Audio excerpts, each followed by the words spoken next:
Hey, Zach Mason here. Hopefully you've already watched the video on the rapture, and if so, then you are now aware that we are most likely not going to be raptured before all the trouble begins that is described in the book of Revelation. So since we're not going to be raptured, we're going to be here for it, we need to be prepared, and we need to understand what's coming.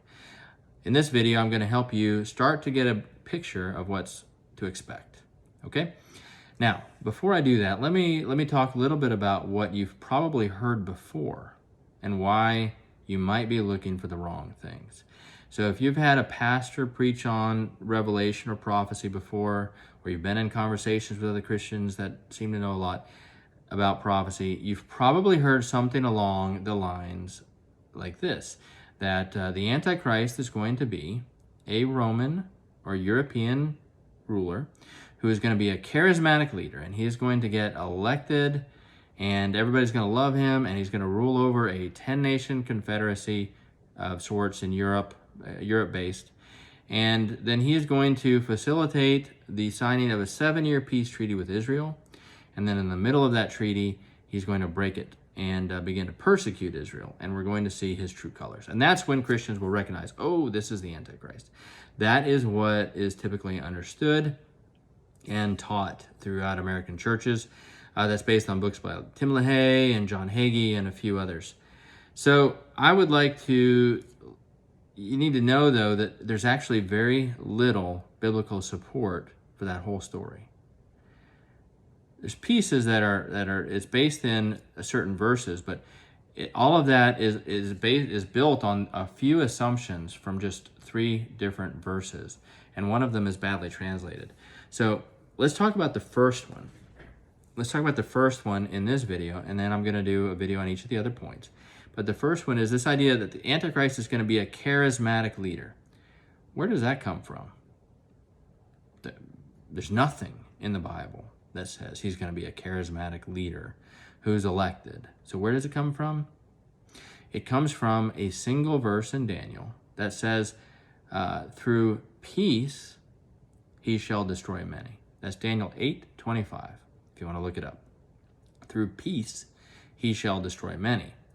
Now, based on that, and another verse that talks about a covenant that he enters into, the assumption has been that he's going to get peace treaties and destroy nations through these peace treaties, meaning deceptive peace treaties.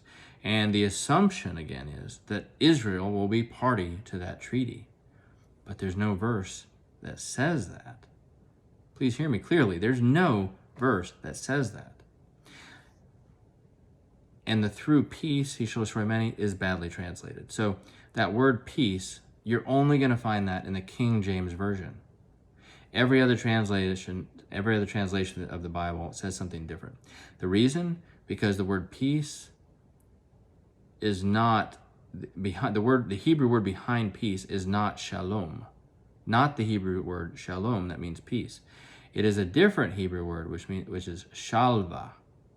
Shalva means to be at peace because you're rich, meaning, or to be at ease from luxury. You're relaxed because you've got it all covered.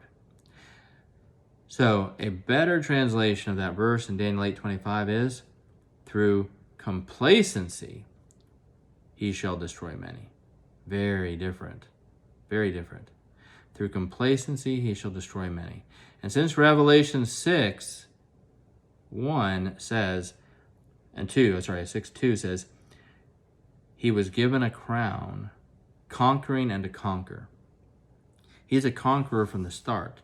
We're not going to see a charismatic leader that everybody in the world loves and thinks is awesome. It's going to be very clear from the beginning he's arrogant and vile and a destroyer.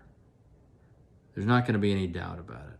And I do believe there's somebody on the world scene that may be lining up with this, but we're going to talk about that after we get through understanding what we really need to be looking for. But the first thing you need to know is that the Bible does not teach the Antichrist is going to be a charismatic leader who destroys through peace or peace treaties. He is going to be a conqueror. He's going to destroy with an army but he's able to do it because all the other nations of the world are complacent. They're fat with luxury and riches and wealth, and are happy to kind of just, they don't really want to be bothered to interfere because that would mess up their easy life. They'd have to make some hard decisions. So anyways, that is the truth about his character and what he will be like. Not charismatic, not peaceful, but violent.